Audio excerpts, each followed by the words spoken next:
Hello' student, আজি সমাধান কৰিম অনুশীলনী 4.1-ৰ কুৱেশ্যন নম্বৰ 2-ত 4টা প্ৰশ্ন দিয়া আছে। এই গোটেইকেইটা আমি সমাধান কৰিম। চাওঁ প্ৰশ্ন নম্বৰ 2-ত কি কোৱা হৈছে। প্ৰশ্ন নম্বৰ 2-ত কৈছে তলৰ পৰিস্থিতিকেইটাক দ্বিঘাত সমীকৰণৰ আৰ্হিত প্ৰদৰ্শন কৰা। দ্বিঘাত সমীকৰণ আমি জানোই দ্বিঘাত সমীকৰণ কি আছিল, ইয়াৰ আগত কৰিছোঁ। অৰ্থাৎ প্ৰশ্ন নম্বৰ 1-ত আমি কৰিছোঁ, গোটেইকেইটা সমাধান কৰিছোঁ। জনে দেখা নাই ইয়াৰ আগৰ ভিডিঅ'টো চালেই হ'ব। প্ৰশ্ন নম্বৰ 2-ত কৈছে তলৰ পৰিস্থিতিকেইটাক দ্বিঘাত সমীকৰণৰ আৰ্হিত প্ৰদৰ্শন কৰা। আমাক সমাধান কৰিব নালাগে, জাষ্ট এই 4টা প্ৰশ্ন জাষ্ট আমি দ্বিঘাত সমীকৰণৰ আৰ্হিটোলৈ কনভাৰ্ট কৰিম, কেনেকৈ হয় এইটোই বনাম আৰ কি। চাও 1 নম্বৰ প্ৰশ্নত কি কৈছে যে আয়তাকাৰ মাটি এটুকুৰাৰ কালি 528 বর্গ মিটার। এটা আয়তাকার মাটি এক টুকরার মানে কালি দিয়ে আছে 528 বর্গ মিটার দিয়ে আছে। তো মাটি টুকরার দিক ইয়ার পথালির দুগুণতকৈ 1 মিটার বেশি। আমি মাটি টুকরার দিক আৰু প্ৰস্তুত উলিয়াব লাগে। এইখিনি আমি কৰিব নালাগে, জাষ্ট আমি ইয়ালৈকে কৰিম, অৰ্থাৎ আৰ্হিটো বনালেই হৈ যাব। তো আমি ধৰি ল'ম যেহেতু আমাক জাষ্ট কি দিয়ে আছে, কালি দিয়ে আছে, কিন্তু আমি দিক আৰু প্ৰস্তুত নাজানো। কিন্তু আমি ইয়াৰ পৰা আমি এটা ধৰিম, আয়তাকাৰ মাটি এটুকুৰাৰ প্ৰস্তুত x মিটাৰ। এইখিনি আমি প্ৰস্তুত ধৰি লৈছোঁ x মিটাৰ। আমি এতিয়া যদি প্ৰস্তুত জানো, প্ৰশ্নমতে কি কোৱা হৈছে যে গতিকে আমি দিকটো নিশ্চয় জানিম। তাৰ মানে যেহেতু কোৱা হৈছিল কি দিক ইয়াৰ পথালিৰ দুগুণতকৈ 1 মিটাৰ বেছি। যেহেতু আমি পথালি ধৰিছোঁ x মিটাৰ, গতিকে দিকটো নিশ্চয় হ'ব দুগুণতকৈ 1 মিটাৰ বেছি হ'ব। অৰ্থাৎ xৰ লগত আমি 2 পূৰণ কৰিম আৰু 1 মিটাৰ বেছি। গতিকে দিক হ'ব কিমান 2x প্লাছ 1। 2 গুণ x হৈছে পথালি আৰু ইয়াৰ 2 গুণ 2 পূৰণ প্লাছ 1 মিটাৰ বেছি। প্ৰশ্নমতে আমি জানো আয়তাকাৰ মাটি টুকৰাৰ কালি দিয়ে আছে, নিশ্চয় আমি জানিব লাগিব কালিৰ ফৰ্মুলাটো কি আছিল। এবাৰ মনত পেলালে হল।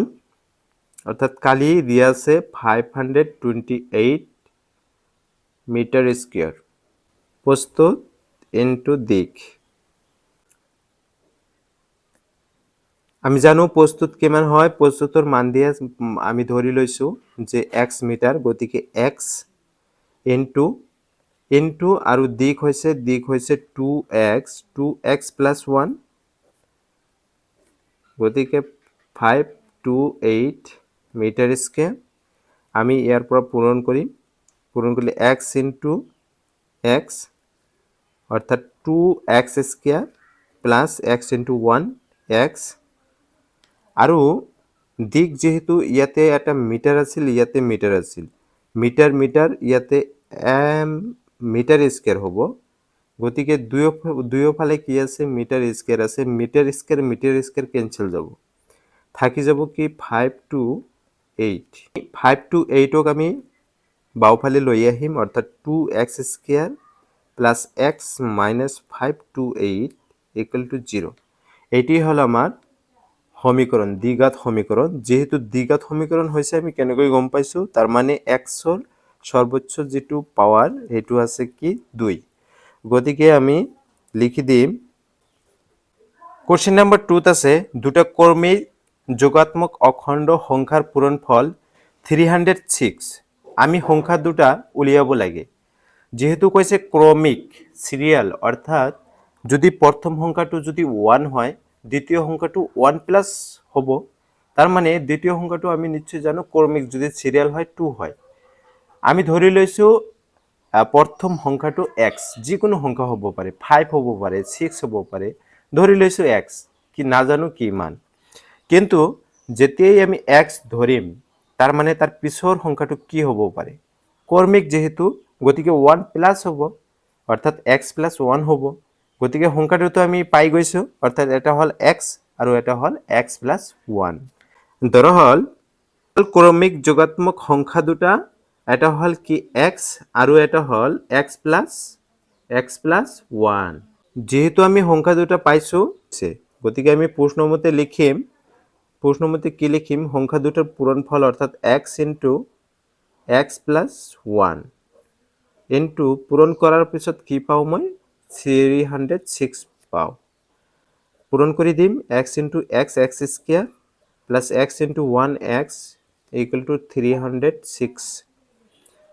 আমি এইফালে লৈ আহিম x square plus x minus 306 equal to 0। এটাই হল আমার দ্বিঘাত সমীকরণ। গতিকে এয়াই হৈছে প্রদত্ত পরিস্থিতির দ্বিঘাত সমীকরণ, যেহেতু এক্সর সর্বোচ্চ পাওয়ার 2 আছে। 3 নম্বর প্রশ্নটা আছে যে রামর মাক তেওতকৈ 26 বছর ডাঙৰ, অৰ্থাৎ ৰামৰ বয়স যদি 3 বছৰ হয় তাৰ প্লাস হব 26। আকৌ কৈছে তেওঁলোকৰ বয়সৰ গুণফল আজিৰ পৰা 3 বছৰ পিছত হ'বগৈ 360, অৰ্থাৎ 3 বছৰ পিছত তাৰ মানে ৰামৰ বয়স বাড়িব, ৰামৰ মাকৰ বয়সও বাড়িব। এই দুটা যদি পূরণ করা হয়, পূরণ করিলে কি হব 360 ইয়ার। ধরা হল রামর বর্তমান বয়স হয়েছে এক্স বছর, যদি এক্স বছর রামর বয়স, গতিকে রামর মাকৰ বৰ্তমান বয়স ইকুয়াল টু এক্স প্লাস 26 বছৰ। 3 বছৰ পিছত অৰ্থাৎ এক্স আছে, এক্স প্লাস 26 আছে, ইয়াৰ লগত আকৌ 3 বছৰ এড কৰিব লাগিব। ৰামৰ বয়স হব এক্স প্লাস 3, ৰামৰ মাকৰ বয়স হব আছিল এক্স প্লাস 26, এক্স প্লাস 26 তার লগত 3 বছর অতিক্রম করিল, গতিকে 3 প্লাস হব আর টোটাল হয়ে যাব এক্স প্লাস 29 বছর।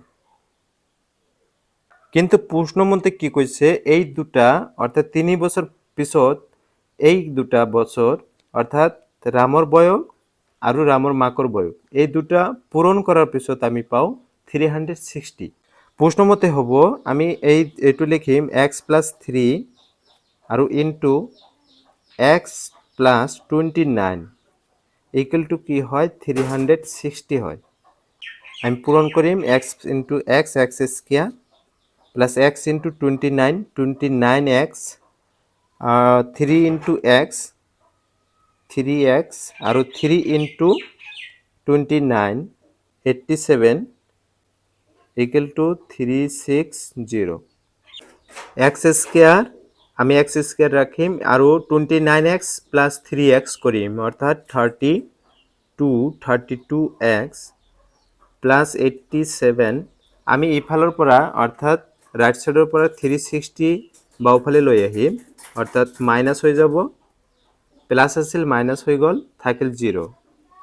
এতিয়া আমি প্লাস মাইনাস কৰিম এক্স স্কোয়াৰ 32x আৰু যদি আমি 87 যদি মাইনাস কৰোঁ অৰ্থাৎ কিমান পাওঁ চাওঁ, অৰ্থাৎ 360 পৰা আমি 87 মাইনাস কৰিম, এইটো প্লাস নহ'ব মাইনাস হ'ব, যেহেতু 360 ডাঙৰ সংখ্যা হয় ইয়াৰ আগত আছে মাইনাস, গতিকে মাইনাস 273 ইকুয়াল টু 0।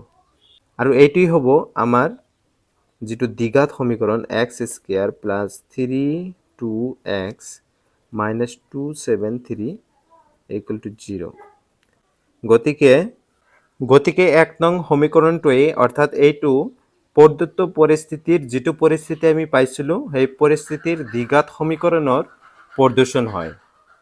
4 নম্বৰ প্ৰশ্নত কৈছে যে এখন ৰেলগাড়ীয়ে 480 কিলোমিটাৰ পথ এটা সমান দূৰত্বত ভ্ৰমণ কৰে, যদি এই দূৰত্ব প্ৰতি ঘন্টাত 8 কিলোমিটাৰ কম হলেহেঁতেন, অৰ্থাৎ যেটো প্ৰথম অবস্থাত ৰেলগাড়ীখনৰ দূৰত্ব স্পীড আছিল তাৰ পৰা প্রতি ঘন্টাত কি হয়েছে 8 কিলোমিটারকৈ কম হয়েছে, স্পীডটো কমি গৈছে। কম হলেহেঁতেন তেন্তে একে সমান দূরত্ব আগুৰিবলৈ 3 ঘন্টা অৰ্থাৎ 3 ঘন্টা বেছি ললেহেঁতেন। আমি ৰেলগাড়ীখনৰ দূৰত্ব উলিয়াব লাগে।